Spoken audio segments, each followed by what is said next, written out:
Jamaicans can no longer access their own beaches. This is where they work. Say they don't have a other job. They don't have nothing else to turn to.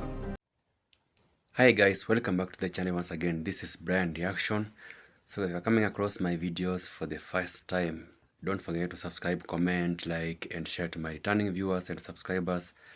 Thank you guys for coming back and watching my videos. Thank you so much for the support. So guys, in today's video, I have this video whereby Jamaicans were denied access to their own beaches. Now, we all know how important these beaches are to the people of Jamaicans. Some are earning, their income. Some are putting food on the table because of these beaches. But now, them being denied access, it sounded very bad, and they went on a protest. So I want you to watch this video, and I'll be back with a few reactions. Did you know that over 99% of the beautiful coastline in Jamaica is inaccessible for Jamaicans because of a British colonial law? This law still means that Jamaicans have no rights to access the white sand beaches on the island, and every year hotels are buying up more and more of these beaches for the exclusive access of tourists. I'm here in Portland, Jamaica with members of the Blue Lagoon Alliance who will be talking to you more about this issue and what you can do to help. I learned to swim right here at the Blue Lagoon behind me. Today, I have to come here to private access. If this private access closes tomorrow, neither me or you out there will be able to come here and enjoy this Blue Lagoon. Coach of the Blue Lagoon give me personally a devastating hit. My income it chopped right down to less than half my regular income. To the bamboo rafting and the motorboat ride, that was the main activity that was done here previously. But since the closure, no more activities. We used to make enough money to send our children to school, pay our bills. Since the closure, our bills are up. No money to pay them off. Been borrowing money morning, noon, and night. What is happening here is a result of the 1956 Beach Control Act. The Beach Control Act essentially says Jamaicans have no right to beaches. Jamaicans, we're born here and live in this country. We should have access to our beaches. People are suffering, people are starving, so they don't know what to do. In Miami Bay, in other parts of Jamaica, fishermen are being displaced of livelihood. The coastlines of Jamaica be controlled by major private companies, hotels especially. The reason why the issue continue to really be a problem is because of government complicity. The kind of tourism that the government is promoting requires disempowerment and displacement of the Jamaican people. And the Beach Control Act is a policy that gives them that power. I'm a claimant on a court case to support beach access rights in Jamaica. And check out the caption below to find out how you can support. Share this video. Beach access is a human right. Residents of St. Ann are taking to the streets, protesting what they describe as an attack on their economic, environmental and recreational rights. At the center of the protest is Little Dunn's River Beach, which residents say is the only remaining free beach accessible to the surrounding communities.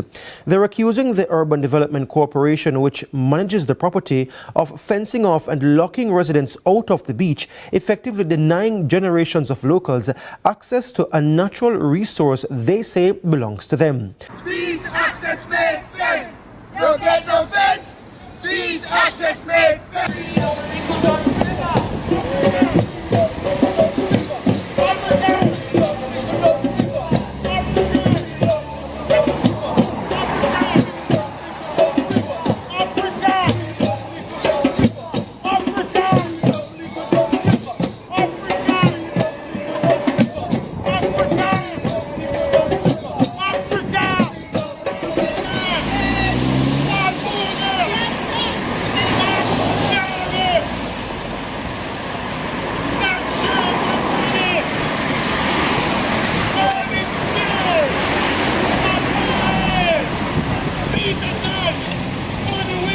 I want you to ask our government the question, why is there razor wire at the base and at the top of a fence that a river that the Jamaican people should have access to?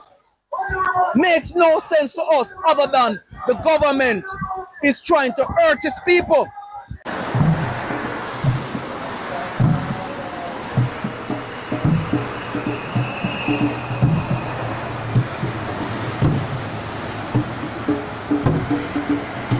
Vendors, by the taxi drivers, by just people of the community. We're having water problems in Davistown, in Steertown, in Chalky Hill, and this is where they would come and collect water and the UDC fence it. There's a fellow Rastafarian brethren across there that grows his things and him come and catch water. If he try to access it right now, it's going to be ripped apart in the razor wires and the fence. Why is the UDC using razor wire in the fence? And I'm going to show you on the foreshore on the other side the use of razor wires. So, beach access makes sense. No get no fence. Beach access makes sense. no get no fence.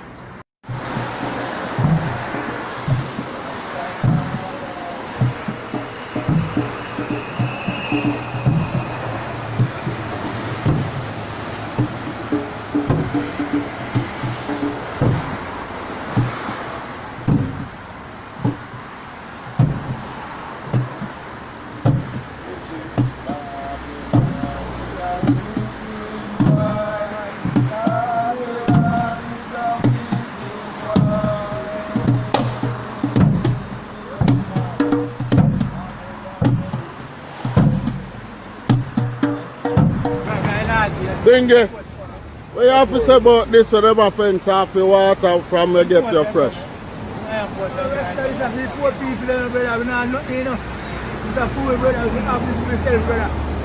We put in them and take away. And we want to place it off myself now, they want it to happen. Can't know, brother, it's things can't work, so man. That's why I have to put myself, man. They want me to come in back. And maybe I have to put myself, brother. I just have to go there to here, you know. And enough more that people tell me, you know. You see, you come to myself, brother. You can't come to go in family. No, man, a wickedness is probably not deal with, brother.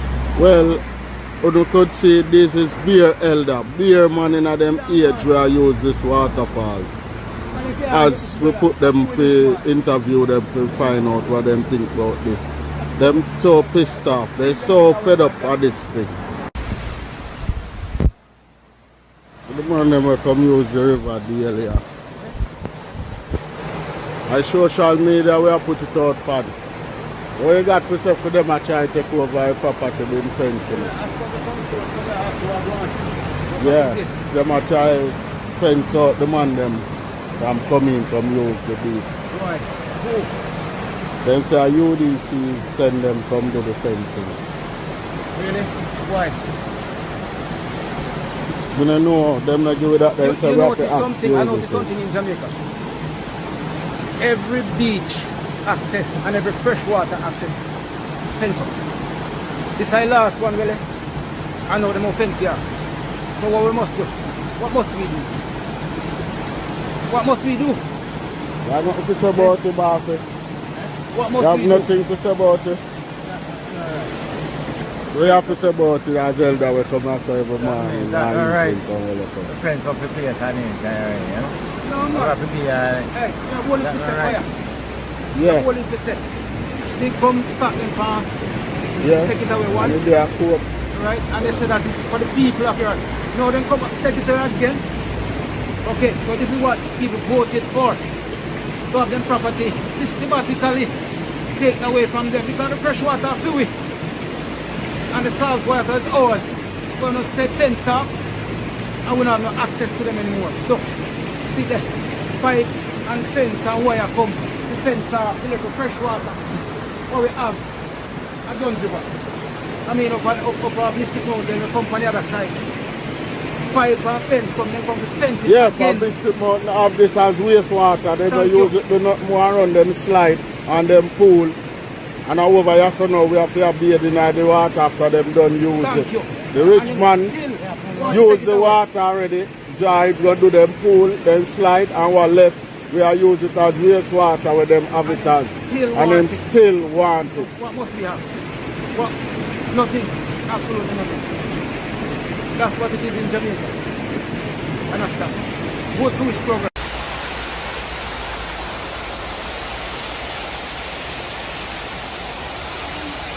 This is the little Dunn River where people come and do them little washing or something. From the other day, we could see the UDC sending people to come lock it down. We show you in a court to discuss this matter. Or to go to 28th of this month back to court and them coming doing this construction. We don't know really what's going on. Nobody come to and said nothing. What's going on about this country. As you could see, them are on a wire fence. I put up a wire fence. Just to introduce yourself to us, Reverend. Go ahead. I am Jonathan Hemmings. I'm a member of the Otrius Ministers Fraternal. What's happening out here this morning, Rev? Well, the members of the Otrius Ministers Fraternal are here to create what John Lewis, I think, called a little good trouble. Good trouble. We are here because we consider the continued closure of this facility to the ordinary Jamaican people, to the public. We consider it untenable. We note that the closure is on the pretext of law and order. It is an attempt to address crime and violence, and any attempt to address these issues must be commendable. But crime and violence and law and order cannot be secured on the back of justice or injustice. Justice is a fundamental for lasting peace. And this facility has become a justice issue for us over the years. We know that it was closed because crime took place here, murder took place here. But I don't know of any other facility. Dolphin Cove next door.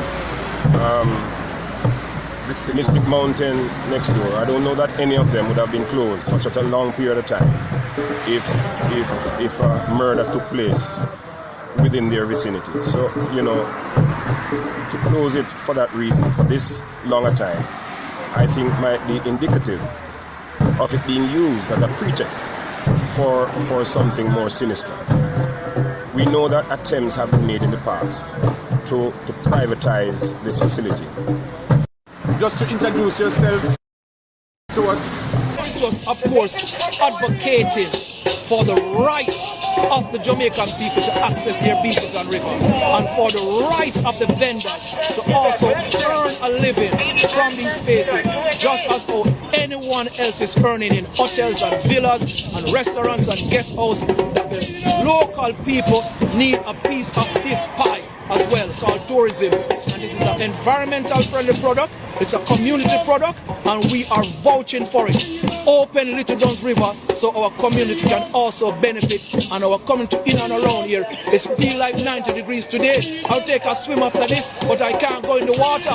There are almost 4 or 5 miles of beach access from It Priory coming to Ocherios, and there is no access for the communities in and around St. Anne. I did say final, but what if your stand here today, you don't see any improvement over the next coming weeks? Well, we have to continue the protest. The fight continues. This is an internal reparation issue, where since emancipation and since independence, we have been fighting the same battle for the rights to access the lands that will allow us to cross over them and get to the sea.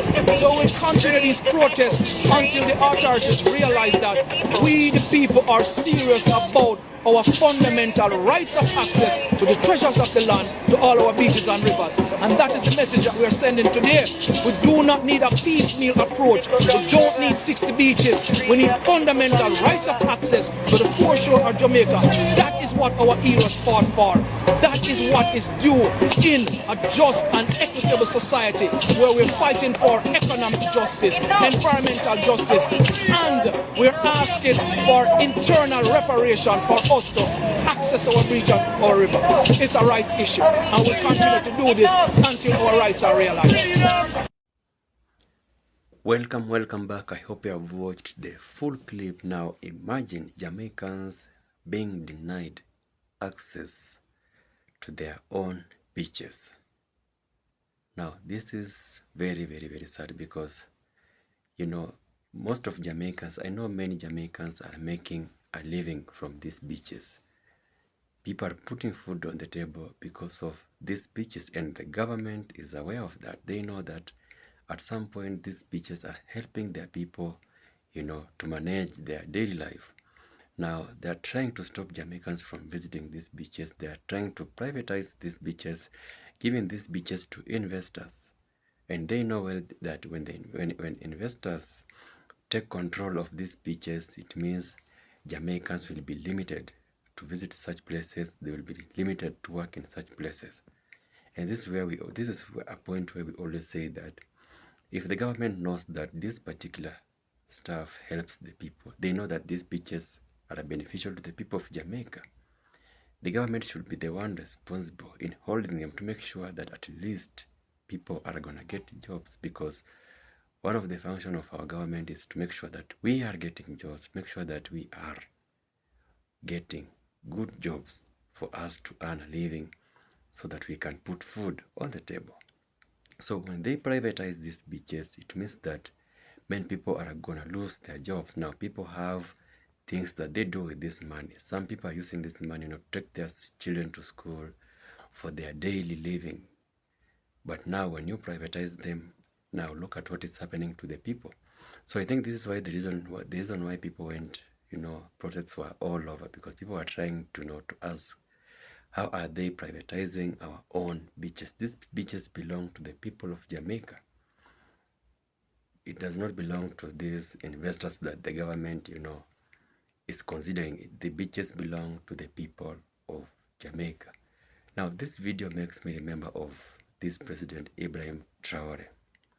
And these are the reasons as to why Ibrahim Traore will forever be the best president on this earth. Now, we all know Burkina Faso is one of Africa's largest gold producers. Like, they're producing golds in very, very large amounts. Now, do you know what this guy did to prove that clearly this guy is a leader? This guy said that, I'm talking of Ibrahim Traore, he said that the gold of Burkina Faso, first of all, must help his people.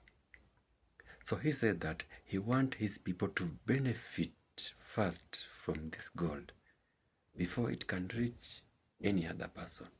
So the people of Burkina Faso are enjoying their own gold first before it can now reach the second consumer. Now, look at this situation. Because he knows how important this gold is for the people of Burkina Faso. And that's why at some point he has made sure that they have the efficient machines that they can use, to extract the gold. So he has supported them very, very much.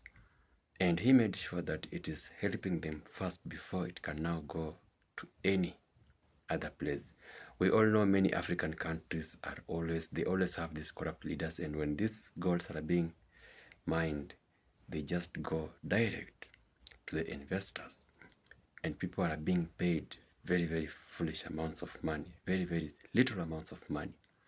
So now Jamaica knows how important these beaches are for the people of Jamaica. They know that people of Jamaica are earning from these beaches at some point. People of Jamaica should go and visit, because this is their own. They should go to these beaches. They should, stay there, show people around and all that. But if the government comes in and now stops the people of Jamaica from visiting their own beaches, their own beaches, so who do they want? They just want, the tourists to come to these places. They don't want Jamaicans to visit these places, and it belongs to them. So they are promoting tourists to come and visit these places. They're just promoting tourism, and forgetting that also they can also earn revenue from Jamaicans who will be coming to these places, because these are their own beaches. And another thing that will cause that has disturbed me is that the idea of privatizing these beaches, and they know well they are helping the people of Jamaica. So what are they doing? Because they know well that these beaches are very beneficial to the people of Jamaica. And now they are privatizing these beaches. So now the investors are the ones who are coming in, building these big hotels, taking control of the beaches, and, taking away all the money. And obviously they give the money to the government, so they just eat the money with the government official, with our leaders. And yeah, we, the owners of the land, the beaches, we remain with nothing. And that's what they always do. So I think Jamaicans were just right, to protest and show the government that these beaches belong to them, that these beaches are of beneficial to them. So big up Jamaicans for that. So thank you for watching this video, guys. Until my next video, peace out.